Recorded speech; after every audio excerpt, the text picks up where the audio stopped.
What is the source and scope of biblical inspiration? Where does the Bible get its authority? How far does its inspiration reach?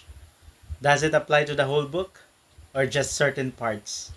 The Bible itself answers these questions, comprehensively addressing the source and scope of its own inspiration. Let's dive in.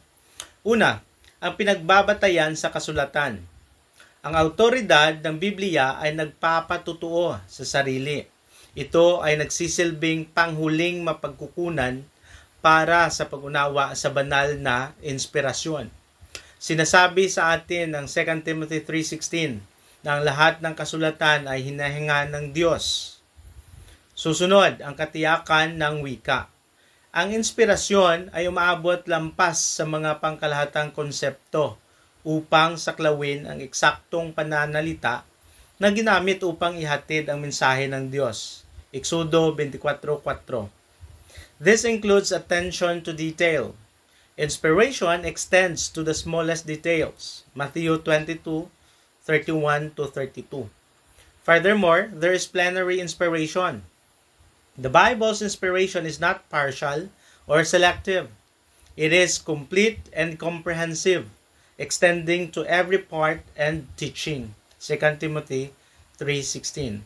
Sa wakas, mayroong verbal inspiration. Ang mismong mga salita ng kasulatan, hindi lamang ang mga pangkalahatang ideya ay kinasihan ng Diyos. Jeremiah 1:9. So what does this mean for us? Approach the Bible with a deep respect for its authority and precision. Study it diligently, paying attention to both the big picture and the smallest details.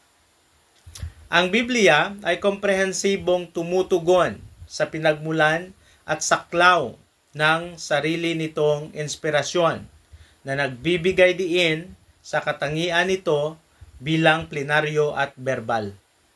Ating yakapin ang katotohanan ito at ihayaan ang salita ng Diyos na magpabago sa ating buhay.